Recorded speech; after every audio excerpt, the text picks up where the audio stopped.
2 ദിവസം മുന്നേ രാത്രിയിൽ ഞാൻ പൂച്ചയ്ക്ക് ഇച്ചിരി ചോറ് കൊടുക്കാൻ വേണ്ടി ഞാൻ ഈ കയറി നിൽക്കുന്ന കല്ലില്ലേ അവിടെ വന്നിട്ട് ചോറ് വെച്ച് കൊടുത്തു. ഒരുണ്ട അങ്ങോട്ട് വെച്ച് കൊടുത്തതിന് ശേഷമാണ് ഞാൻ ആ വാല് കാണുന്നത്. അതൊരു പാമ്പിൻ്റെ കുഞ്ഞായിരുന്നു കേട്ടോ. സാധാരണ ഇവിടെ വലിയ മണ്ണരയൊക്കെ കയറി വരാറുണ്ട്. അതിൻ്റെ വാല് കണ്ടപ്പോൾ ഞാൻ ആദ്യം വിചാരിച്ചത് മണ്ണരയാണെന്നാണ് കേട്ടോ. ആദ്യം അതുകൊണ്ട് ഞാനൊന്ന് പേടിച്ചതൊന്നുമില്ലായിരുന്നു. പിന്നെ സൂക്ഷിച്ചു നോക്കിയപ്പോഴാണ് ഫ്രണ്ടിലോട്ട് പാമ്പിൻ്റെ പോലത്തെ പുള്ളിയും അങ്ങനത്തെ ഒരു ഇതായിട്ടൊക്കെ എനിക്ക് തോന്നിയത്.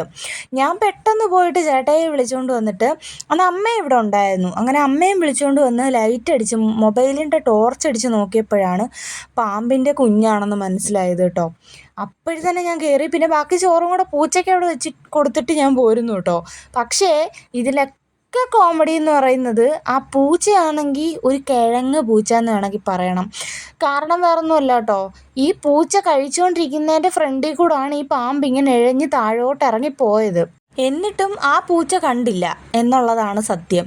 അതുകൊണ്ട് അന്ന് ഞാൻ തീരുമാനിച്ചു ഇവിടെ ഇരിക്കുന്ന ചെടികളുടെ ചട്ടി, അതായത് ആ ചീര നട്ടിട്ടുണ്ടായിരുന്നല്ലോ ഞാൻ നേരത്തെ, അതെല്ലാം മാറ്റാമെന്ന്. ഇപ്പം അതിലൊന്നും ഇല്ല, അതെല്ലാം വാടി കരിഞ്ഞും പുഴു കുത്തിയതാണ് മെയിനായിട്ടും. കുറച്ച് ദിവസം എനിക്ക് ശ്രദ്ധിക്കാനായിട്ട് പറ്റിയില്ലായിരുന്നു, സമയം കിട്ടിയില്ലായിരുന്നു. നീലൂസിൻ്റെ സ്കൂളിൽ പോക്കും അങ്ങനെ കുറച്ച് കാര്യങ്ങളൊക്കെ ആയിട്ട് സമയം കിട്ടിയില്ലായിരുന്നു. അതുകൊണ്ട് ചീരയുടെ കാര്യത്തിലൊക്കെ ഒരു തീരുമാനമായിരുന്നു. ഒറ്റ പ്രാവശ്യം ഞാനത് വിളവെടുത്ത് ചീര തോരൻ വെച്ചിട്ടുള്ളായിരുന്നു കേട്ടോ. അപ്പോൾ ഇന്ന് എനിക്ക് പോകണമായിരുന്നു, ഉച്ച വരെ പോകണമായിരുന്നു കേട്ടോ. പോയിട്ട് വന്നതിന് ശേഷം തുണി കഴുകാം എന്നിങ്ങനെ ആലോചിച്ചപ്പോഴാണ് ഇവിടെ ഇങ്ങനെ ഒരു ജോലി കിടക്കുന്നുണ്ടല്ലോ. ഇപ്പം പാമ്പിനെ കണ്ടിട്ട് 2 ദിവസമായി. അപ്പം ഇന്ന് അവിടെ അങ്ങ് വൃത്തിയാക്കി ഇടാമെന്ന് വിചാരിച്ചു കേട്ടോ. ഞാൻ ആദ്യം തന്നെ തുണി കൊണ്ടുവന്ന് സോപ്പ് പൊടിയിൽ മുക്കി വെച്ചിട്ടാട്ടോ ഇവിടെ വൃത്തിയാക്കാനായിട്ട് വന്നത്. മെയിനായിട്ടും ഇതിനെ കാണാനുള്ള കാരണമെന്ന് പറയുന്നത്, എനിക്ക് തോന്നുന്നത് നമ്മുടെ ബാക്ക് വശത്ത് ഞാൻ നിൽക്കുന്നതിൻ്റെ മതിലിൻ്റെ അപ്പുറത്ത് ഭയങ്കരമായിട്ടും കാട് കയറി കിടക്കുക കേട്ടോ. അപ്പോൾ എനിക്ക് തോന്നുന്നു അതുകൊണ്ടായിരിക്കും ഇങ്ങനെ ഇഴജന്തുക്കളൊക്കെ കയറി വരുന്നതെന്ന്. പിന്നെ അതുമാത്രമല്ല, അവിടുന്ന് ഈ കാട്ടുകോവലിൻ്റെ വള്ളികളും പിന്നെ കുറേ പടരുന്ന കാട്ടുചെടികളൊക്കെ ഉണ്ടല്ലോ, അതൊക്കെ ഇങ്ങനെ പടർന്ന് നമ്മുടെ മതിലിൻ്റെ ഇപ്പുറത്തോട്ട് വരുന്നുണ്ട്. അപ്പം ഞാൻ പറ്റുന്ന സമയത്തൊക്കെ ഞാൻ അതിനെ പിടിച്ച് അങ്ങോട്ട് വലിച്ചെറിയുകയും വലിച്ചിടുകയും ഒക്കെ ചെയ്യാറുണ്ട്. പക്ഷേ ഇപ്പം ഞാൻ 2 ദിവസം കൊണ്ട് ഇങ്ങോട്ട് ചലിക്കുന്നേ ഇല്ലായിരുന്നു. അങ്ങനെയാണ് ഒരു ദിവസം രാത്രിയിൽ ഇതുപോലെ പൂച്ചയ്ക്ക് ചോറ് കൊടുക്കാനായിട്ട് വന്നപ്പോൾ ഇതിങ്ങനെ ഇഴഞ്ഞ് താഴോട്ട് ഇറങ്ങുമായിരുന്നു കേട്ടോ. പയ്യെ ഇഴഞ്ഞ് താഴോട്ട് ഇറങ്ങുമായിരുന്നു. മെയിനായിട്ടുള്ള പേടി എന്ന് പറഞ്ഞാൽ കുഞ്ഞിനെയാണ് കണ്ടത്, പാമ്പിൻ്റെ കുഞ്ഞിനെയാണ് കണ്ടത്. അതായത് മുട്ട വിരിഞ്ഞിറങ്ങിയിട്ട് അധികം ദിവസമൊന്നും ആയിട്ടില്ല അത് കണ്ടിട്ട്. അപ്പോൾ ഉള്ള പേടി ബാക്കി കുഞ്ഞുങ്ങളും അതിൻ്റെ അമ്മയും എല്ലാവരും ഇവിടെ തന്നെ കാണുമല്ലോ, ഇതിൻ്റെ പാറയിടിക്കിലോ പൊത്തിലോ ഒക്കെ കാണുമല്ലോ എന്നുള്ള പേടിയാണ് കേട്ടോ ഇപ്പോഴും. അപ്പം ഞാൻ വിചാരിച്ചു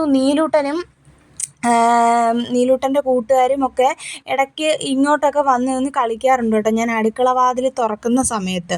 അപ്പോൾ അതൊക്കെ ആലോചിച്ചപ്പോൾ എനിക്ക് വല്ലാത്തൊരു പേടി, ഈ ചെടിച്ചട്ടികൾക്കിടയിലൊക്കെ എന്തെങ്കിലുമൊക്കെ ഇരുന്നാലോ എന്നൊക്കെയുള്ള പേടി.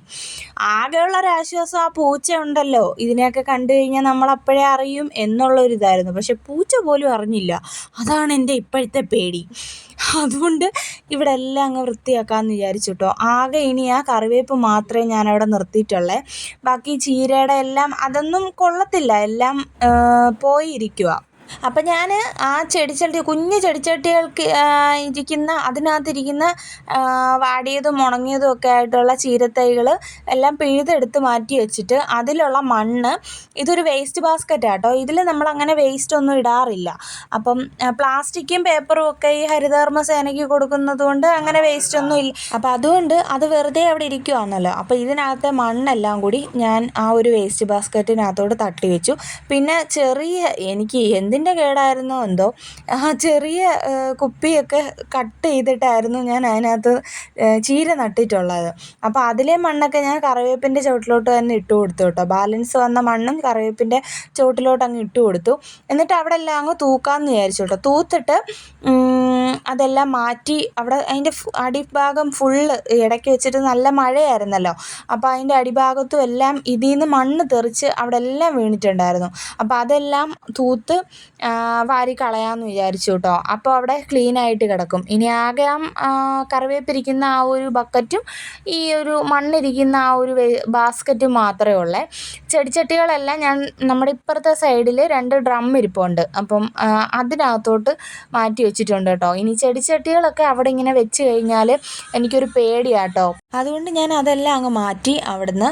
എന്നിട്ട് എല്ലാം പറക്കി മാറ്റിയിട്ട് സോപ്പ് പെട്ടിയും എല്ലാം പറക്കി മാറ്റിയിട്ട് അവിടെ ഒന്ന് തൂത്ത് മണ്ണെല്ലാം കൂടെ തൂത്തുവാരി മാറ്റിയിട്ടുണ്ട്.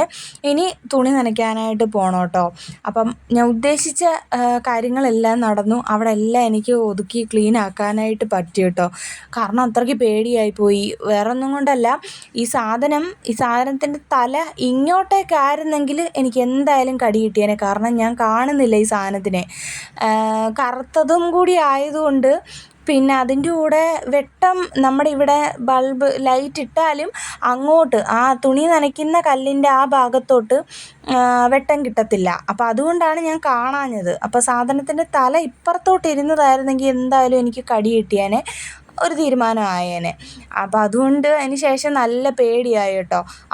അപ്പോഴത്തന്നെ തന്നെ വിചാരിച്ചത് ഇവിടെ എല്ലാം ഒതുക്കി ക്ലീനാക്കി ഇടാം. അപ്പോൾ എന്തെങ്കിലും കയറി വന്നാലും നമുക്ക് പെട്ടെന്ന് കാണാനായിട്ട് പറ്റുമല്ലോ. അപ്പോൾ അതിന് ശേഷം ഇപ്പം ഈ ഭാഗത്തോട്ട് രാത്രിയിൽ ഇറങ്ങാറില്ല കേട്ടോ. പകൽ തന്നെ ഇറങ്ങിക്കഴിഞ്ഞാലും സ്റ്റൂളിൻ്റെ ബക്കറ്റിൻ്റെ ഇടയ്ക്കൊക്കെ തട്ടി നോക്കിയിട്ടൊക്കെ കേട്ടോ ഇറങ്ങി വരുന്നത്. ഇപ്പോൾ പേടിയാണ്. ഇടയ്ക്ക് വെച്ചിട്ട് ഈ നമ്മൾ സ്ഥിരം കാണുന്നത് നമ്മുടെ ഇൻസ്റ്റഗ്രാം തുറന്നാലും യൂട്യൂബ് തുറന്നാലും ഫേസ്ബുക്ക് തുറന്നാലും പാമ്പിനെ കണ്ടു, അതും ചൂട് സമയത്ത് പാമ്പിനെ കണ്ടു എന്നൊക്കെ ഉള്ളൊരു വാർത്തയായിരുന്നു സ്ഥിരം കാണുന്നത്. ആ സമയത്തും പേടിയായിരുന്നു. എന്നാൽ ആ സമയത്ത് ഒന്നിനെ നമ്മളിവിടെ കണ്ടിട്ടില്ല കേട്ടോ.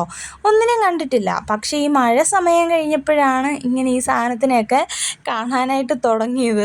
അത് വേറൊന്നും കൊണ്ടല്ല, അപ്പുറത്ത് ഈ കാട് കയറി കിടക്കുന്നതുകൊണ്ടായിരിക്കും കേട്ടോ. ഇനി അവരതൊക്കെ ഒന്ന് വൃത്തിയാക്കണം, ഈ ഒരു പേടിയൊക്കെ ഒന്ന് മാറാനായിട്ട്. അപ്പം ഞാൻ തുണി കഴുകിക്കൊണ്ടിരിക്കുന്നതിൻ്റെ ഇടയ്ക്ക് നീലൂട്ടൻ്റെ കൂട്ടുകാരുമായിട്ട് കളിച്ച് ഇടയ്ക്ക് ഇങ്ങോട്ട് കയറി വരും കേട്ടോ. അപ്പം ഞാനങ്ങനെ മെയിനായിട്ടും അവരെ വീഡിയോസിൽ ഉൾപ്പെടുത്താറില്ല. കാരണം ഒന്നാമത് കുട്ടികളാണ്. പിന്നെ തന്നെയല്ല, നമ്മുടെ എന്താ പറയുക, അപ്പുറത്തെ വീട്ടിലെയും ഇപ്പം കുഞ്ഞുങ്ങളെന്നല്ല, ആരായാലും ഞാൻ ആരുടെ അനുവാദം ഇല്ലാതെ അങ്ങനെ വീഡിയോസ് ഇപ്പോഴെന്നല്ല അധികം ഞാനങ്ങനെ എടുക്കാറില്ല കേട്ടോ. അപ്പോൾ പുറത്തോട്ടൊക്കെ പോയാൽ മാക്സിമം ഞാൻ എന്നെയും നീലൂട്ടനെയോ ചേട്ടായിയോ ഒക്കെ തന്നെ ഞാൻ വീഡിയോയിൽ ഉൾപ്പെടുത്താറുള്ളൂ. അങ്ങനെ വേറെ ആരെയും ഞാൻ വീഡിയോസിൽ ഉൾപ്പെടുത്താറില്ല കേട്ടോ. എല്ലാവരും ഒരുപോലെ ആയിരിക്കണമെന്നില്ലല്ലോ. ചിലർക്ക് താല്പര്യം കാണും വീഡിയോസിൽ വരാൻ, ചിലർക്ക് താല്പര്യം കാണത്തില്ല. താല്പര്യം ഇല്ലാത്തവരാണെങ്കിൽ നമ്മൾ വീഡിയോ ഓണാക്കി വെച്ചുകൊണ്ടിരിക്കുമ്പോഴത്തേനും ചിലപ്പോൾ അവരുടെ മൈൻഡ് മാറും. അങ്ങനെയൊക്കെ ആകുമ്പോഴത്തേനും നമുക്കും അവർക്കും അതൊരു ഭയങ്കര ബുദ്ധിമുട്ടാകും. അതുകൊണ്ട് ഞാനിപ്പോൾ നമ്മളെ മാത്രമേ ഫോക്കസ് ചെയ്യാറുള്ളൂ കേട്ടോ. ഈ പൂച്ചയുടെ കാര്യമാണ് പറഞ്ഞത്. എന്നാലും ഞാൻ ഇന്ന് വന്നപ്പോൾ ചോറ് കൊടുത്തു കേട്ടോ. നിന്ന് കരയുന്ന കാണുമ്പം ചോറ് കൊടുക്കാതിരിക്കാൻ എനിക്ക് തോന്നത്തില്ല. പാവം പൂച്ച കേട്ടോ. വേറെ പൂച്ചകൾ വരുമായിരുന്നു, പക്ഷേ അതിനെയൊന്നും ഇപ്പോൾ കാണാത്തതിൻ്റെ മെയിൻ കാരണം അത് കുരുത്തം കെട്ട പൂച്ചകളായതുകൊണ്ടാണ്. ഭയങ്കര കുരുത്തക്കേടാണ് വീട്ടിനകത്ത് കയറി വന്ന് കാണിക്കുന്നത്. അതുകൊണ്ട് ഒന്നിനെയും ഞാനിപ്പോൾ അടുപ്പിക്കത്തില്ല. ആകെ ഇപ്പം ഈ ഒരു ഓറഞ്ച് കളർ പൂച്ച മാത്രമേ ഇവിടെ വരാറുള്ളൂ. ഇതൊരു പാവം കേട്ടോ. വന്നു കഴിഞ്ഞാൽ എവിടെയെങ്കിലും കിടന്ന് കരയും. ഞാൻ അടുക്കളയിലോട്ട് കയറുമ്പോൾ എൻ്റെ കൂടെ വന്നിട്ട് കരഞ്ഞ് എൻ്റെ പുറകെ നടക്കും. അല്ലാതെ വേറെ ഒരു ശല്യവും അതിനെയും കൊണ്ടില്ലേ. കഴിച്ചു കഴിഞ്ഞാൽ എന്തെങ്കിലും കൊടുത്തു കഴിഞ്ഞാൽ അതിൻ്റെ വയറ് നിറയുമ്പോൾ അത് അതിൻ്റെ പാട്ടിന് പൊക്കോളും.